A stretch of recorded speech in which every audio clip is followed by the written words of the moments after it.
Bonjour à tous, contente de vous retrouver cette fois-ci donc pour le partage de l'Access Bar Consciousness que je n'avais pas pu faire dans l'autre vidéo. Alors, en fait, j'ai fait connaissance au travers de mon cursus de kinésiologie. J'ai fait la connaissance de la CNV, de la communication non violente. Là, cette fois-là, j'avais pris cher parce que je pensais être à l'écoute des gens et en fait, j'ai fait face à mon propre ego. J'ai appris énormément de choses, donc si ça vous intéresse, la CNV, je vous invite à suivre les modules auprès de Axel. C'est quoi son nom à Axel? Je ne sais plus. Elle est sur Strasbourg. J'ai oublié son nom. Bon, c'est pas grave. Vous tapez CNV Axel sur Strasbourg dans Google, je pense que vous trouverez la personne dont je parle. Euh, et voilà, mon mental se met en action face, comme vous voyez, parce qu'il lâche pas l'affaire. Lâche l'affaire, parce que plus je chercherai, moins je trouverai. Bon, donc je fais connaissance de la CNV et du coup, je fais aussi parallèlement à ça connaissance sur YouTube avec Isabelle Padovani. À l'époque, elle s'appelait comme ça. J'adore les vidéos qu'elle fait, je prends conscience de plein de choses, enfin bref. Et puis je vais suivre Isabelle Padovani jusqu'à ce qu'elle change de genre. Donc aujourd'hui, ce n'est plus Isabelle Padovani, mais c'est Issa Padovani, et ce n'est plus une femme, mais un homme. Et puis, donc à partir de là, cette personne va se former à l'Access Bar Consciousness. Donc moi, suite aux vidéos que je suivais de cette personne, j'ai acheté quelques-uns de ses modules à distance sur la CNV, parce que j'aimais bien sa manière d'expliquer les choses, voilà, sa vision, tout ça. Et je vais commencer à avoir des messages dans mes rêves. Je vais faire plusieurs rêves où, donc l'un c'était un espèce de banquet où à l'époque c'était encore Isabelle Padovani, donc elle était chef, comme si c'était le chef d'une tribu, elle était au bout de la table et nous on l'écoutait. Ça faisait un peu Jésus et ses apôtres sur le tableau de la scène un peu. Et donc voilà. Et c'est tout ce que je me rappelle à l'heure-ci de ce truc-là, mais ça c'était plutôt positif comme rêve. Et puis, je crois bien que c'est ce rêve-là aussi qui m'a conduit à passer vers elle pour suivre quelques modules à distance, je crois. Et puis, à partir du moment... non, c'est avant que je sache qu'elle fasse de l'Access Bar Consciousness, enfin qu'il, pardon. Je vais faire un autre rêve, je sais plus si c'est avant ou après, je me rappelle plus. Et là, je me rappelle parce qu'à l'époque, je suivais en parallèle euh, Fabrice Midal. Et donc, je vais faire un rêve où il y a Fabrice Midal et Issa Padovani. Et où je fais face à une espèce de diable, tout plein de feu, tout plein de machin. Et Issa Padovani est à côté de moi, on est comme sur une terrasse d'un restaurant. D'ailleurs, c'était un peu loufoque parce qu'il faisait nuit, mais on était sur une terrasse de restaurant avec des ombrelles couleur blanc et jaune. Voilà. Alors qu'il faisait nuit. Pourquoi il y avait encore ça d'ouvert, les parasols, le machin, enfin bref, j'ai pas compris le délire. Mais enfin, c'est un rêve. Et on observe cette espèce de truc là qui fait vraiment diable et qui se consume sur place. Et là, je me retrouve toute seule parce que je n'ai plus Issa Padovani à ma droite. Elle a disparu. Et là, je sens que ce n'est pas bon du tout. Mais je ne vais pas comprendre tout de suite ce message. Trop de symbolique, et quand il y a trop de symbolique, moi dans mes rêves, j'ai du mal à interpréter. C'est encore une problématique pour moi ça. Enfin bon, on avance pas à pas. Peu de temps après, donc, Issa Padovani fait une proposition à l'échange, c'est de suivre justement, donc elle nous parle de l'Access Bar Consciousness. Elle, je fais que dire elle, non c'est il, pardon. Moi, j'ai vraiment du mal avec les yels et avec les changements de genre. J'espère que je vous offusque pas, ceux qui sont dans ce truc-là.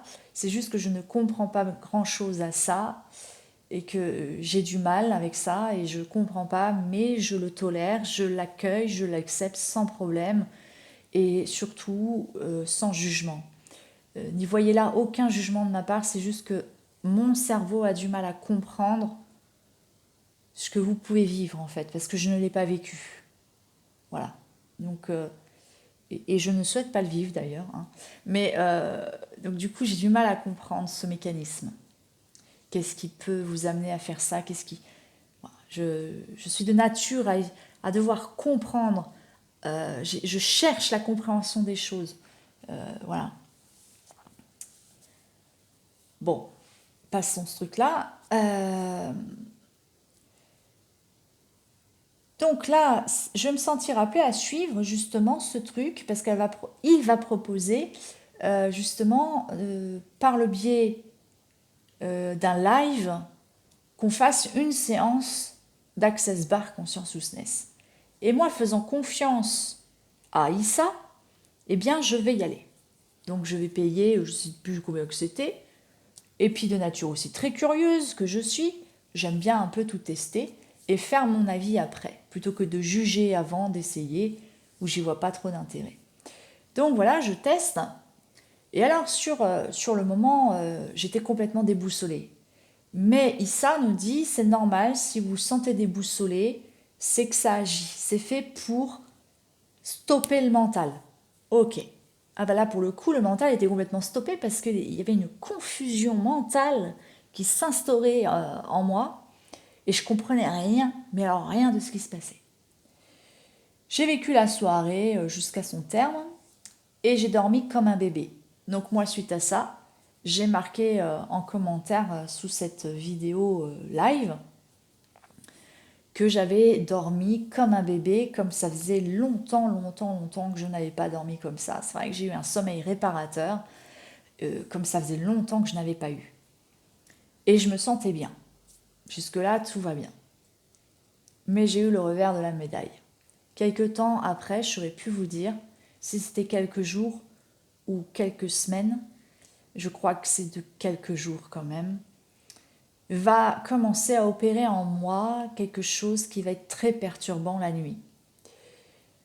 Je vais observer mon cerveau divaguer.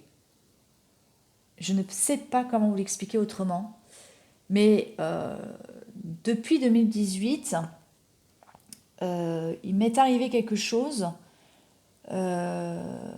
J'ai rencontré des relations karmiques, deux, et l'une après l'autre, qui ont boosté mes sens, et qui depuis ça, je fais des rêves en conscience. Donc voilà. Et donc depuis cette Access Bar Consciousness, je continue les rêves en conscience, mais là, je vais sortir. Je ne sais même pas comment l'expliquer en fait, tellement c'est trop bizarre.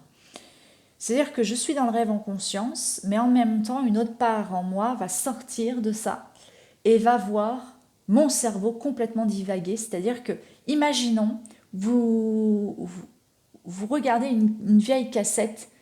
Les jeunes ne vont pas connaître ça, mais nous, on a connu les cassettes vidéo qu'on mettait dans le magnétoscope. Et imaginons que vous regardez le film et que d'un coup, la bande, elle s'accélère, ça fait un... Et puis les images s'accélèrent, ça s'arrête, et là, vous êtes arrivé pratiquement vers la fin du film. Puis d'un coup, ça recafouille, et là, vous revenez en arrière du machin, et vous êtes à l'époque du Moyen-Âge. Je sais pas, j'extrapole pour que vous compreniez ce qui m'est arrivé, mais c'était ça. Et j'observais cette divagation de mon cerveau et cette part consciente disait au cerveau, waouh, mais qu'est-ce qui t'arrive, gros? Qu'est-ce qui se passe? Là, tu divagues complet, tu modifies la réalité, tu modifies ce qui... Waouh! Et donc, vous voyez, c'est-à-dire que mon cerveau ne savait plus si ce que je venais de rêver était un rêve ou une réalité. Et en plus, il mélangeait les choses, enfin voilà. il mélangeait des choses qui s'étaient vraiment passées en réalité avec des choses qui s'étaient passées dans un rêve, ce qui fait qu'il était en train de modifier des choses et tout ça, et ça m'a fait flipper au plus haut point. Et j'ai dit, moi, là, qu'est-ce que j'ai fait, mon Dieu? J'aurais jamais dû tester l'Access Bar Consciousness parce que très rapidement, je vais comprendre que c'est ça.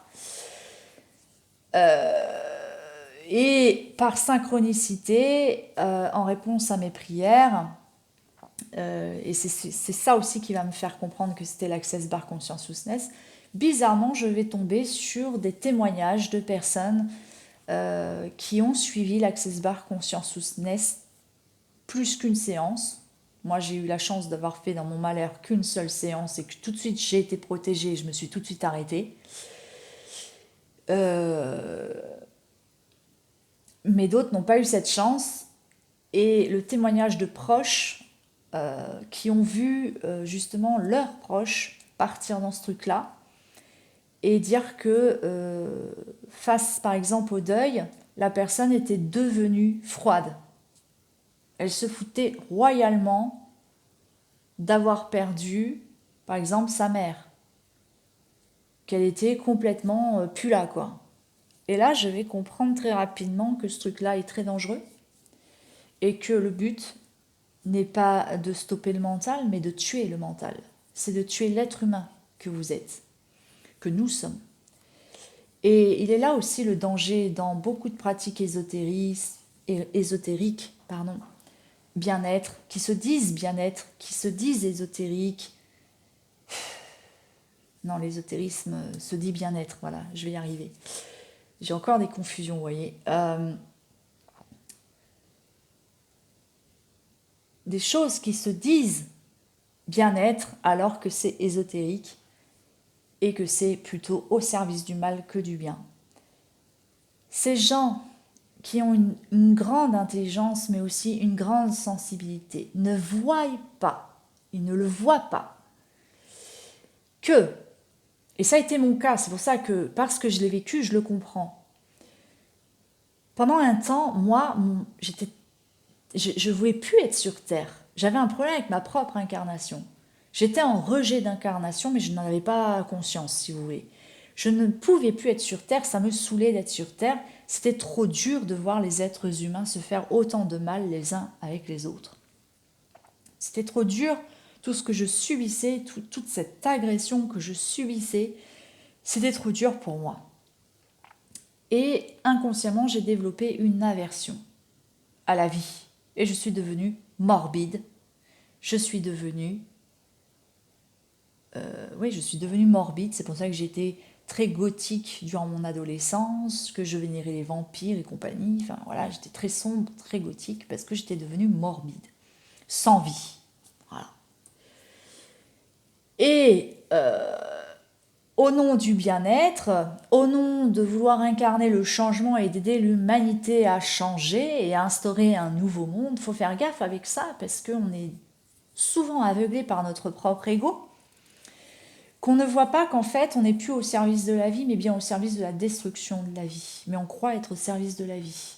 Et on devient le parallèle de ceux que nous allons critiquer. C'est-à-dire quand on critique le gouvernement, ceux qui sont au gouvernement et qui sont au service de la destruction, on ne voit pas que nous aussi, on est dans ce même move. On est l'opposé, mais on se conduit exactement au même endroit. Et on fait exactement la même chose, c'est-à-dire qu'on détruit la vie. Mais on n'en a pas conscience. Parce que notre sensibilité fait qu'on n'accepte pas notre hypersensibilité, on n'accepte pas la vie sur Terre, notre incarnation. Et donc, on veut agir à tout prix pour opérer un changement. Et on veut changer le monde. Et on veut aider le monde à changer, sans voir que nous sommes sauveurs, que nous devenons sauveurs. Et qu'en devenant sauveur, le sauveur devient bourreau persécuteur. Et il n'y a pas de bourreau persécuteur sans victime. Donc le sauveur, après devenir bourreau persécuteur, peut devenir aussi victime. Voilà, et ainsi de suite. Donc, il y a parfois besoin de prendre de la hauteur pour voir l'ensemble de ce que nous sommes en train de faire et de se remettre en question et de faire des choix. Voilà, des choix différents, de continuer. Moi, suite à ça, je me répare, j'essaie de me réparer avec la kinésiologie, parce qu'avec la kinésiologie, j'ai pu voir l'étendue des dégâts qui ont été faits par une seule séance de Reiki. Je peux vous dire, quand j'ai reçu le protocole de rééquilibrage suite à une séance Reiki, j'ai pris cher, j'ai pris très cher, parce que la personne qui a opéré sur moi une séance de Reiki ne pratiquait pas un bon Reiki. J'ai été malade, j'ai vécu des choses mais vraiment hallucinantes, quoi. C'est-à-dire que j'ai senti mon énergie. Alors déjà, là, ici, au niveau du plexus solaire, il y avait un truc qui était bloqué. Et je cherchais à roter, mais ça venait pas. J'avais des vapeurs, des sueurs froides et chaudes. J'avais une envie de vomir, mais qui était restée bloquée. Et sans savoir ce qui se passe, sans comprendre ce qui se passe, mon corps réagissait. Je sentais une putain de noirceur vouloir je sais pas quoi, mais en même temps, il y avait des choses qui... Enfin bref, c'était mais très sombre, c'était très très berk. Et une fois que c'est sorti, ça a eu du mal à sortir parce que ouais, si, une fois que c'était sorti, c'est après que c'est sorti, ouais. Une fois que c'est sorti, je me suis sentie soulagée d'un coup d'un seul. Mais alors, j'étais dans les vapes complets, ce qui fait que le cours continuait, le prof avait repris le cours, et moi, j'étais plus là, je me concentrais parce que j'étais pas bien. Je sentais mon énergie monter, puis descendre, monter, descendre. Et c'était dans ce rythme-là, je vous garantis que c'était dans ce rythme-là, monter, descendre. Puis plus ça allait, plus ça se régulait en lenteur, jusqu'à ce que ça redevienne normal, et que là, je me sente mais vraiment bien, et que je me retrouve moi-même, comme il y avait longtemps que je ne m'étais pas retrouvée, et j'avais une patate feu de Dieu. Mais j'ai passé, je ne sais pas combien de temps, je dirais, je ne sais même pas combien de temps ça s'est passé ça, mais pendant au moins un bon quart d'heure, si ce n'est plus, j'ai pris cher. Et je ne suis pas prête à faire rappel, j'arrive plus à parler, à faire appel à nouveau au Reiki. Pour moi, le Reiki, c'est niet de chez niet. C'est dangereux. Et j'avais déjà eu des messages par le passé que j'avais postés sur mon ancien Facebook, je crois, et sur mon ancien Insta avant que je vire tout. Mais j'avais déjà posté ça et je l'avais déjà partagé à des personnes qui me suivent depuis longtemps, que le Reiki, ce n'est pas bon, ce n'est pas des bonnes énergies. Le message que j'avais eu, je vais vous le repartager, c'était que le Reiki au Japon est bon parce qu'il a été créé au Japon par des Japonais et par les énergies du Japon. Maintenant, le Reiki occidental a été dénaturé parce que c'est comme voilà, l'alphabet japonais, il y a des lettres qui n'existent pas chez nous et inversement. C'est comme quand on veut apprendre l'anglais. Moi, j'ai toujours vu mon prof d'anglais qui disait « Tu cherches trop à faire du mot à mot, ce n'est pas possible parce qu'il y a des expressions françaises qui n'existent pas en anglais et inversement. Et il y a des mots qui n'existent pas en anglais, qui existent en français et inversement. Où il y a le même mot, mais qui n'a pas la même signification. Bon, voilà. Donc, bref, on ne parle pas le même langage. Donc, comment voulez-vous que les symboles n'aient pas été détériorés? Donc, les symboles ont été détériorés, ce qui laisse passer, ça fait des trous, et dans ces trous, ça laisse passer tout et n'importe quoi. C'est ce qui fait que le Reiki n'est pas bon. Le Reiki occidental n'est pas bon. Pour nous, occidentaux. Donc, peut-être que des soins énergétiques peuvent être bien. Moi, j'en connais un très très bon d'énergéticien. Je ne fais plus appel à lui parce que, comme je vous l'ai expliqué tout à l'heure, tout à l'heure ou dans l'autre vidéo, je ne sais plus, j'ai expérimenté. Il y a des choses qui se sont mal produites et qui m'ont fait prendre conscience que, attention, c'est vrai, je ne connais rien de ces personnes, je ne connais pas leur hygiène de vie, je ne sais pas à qui ils se rattachent, je ne sais pas s'ils font pas des prières satanique derrière, ou quoi, ou j'en sais rien, ou peut-être qu'ils pensent être reliés au Christ, mais que c'est pas le Christ derrière. Voilà, donc non, je préfère me faire confiance à moi, déjà c'est déjà bien, et appeler directement l'aide, à l'aide, le Christ et Dieu par les prières qui nous ont été données par le Christ. Euh, voilà, donc c'est comme ça, pour ma part. Mais vous, vous êtes libre de faire comme vous le voulez. Voilà.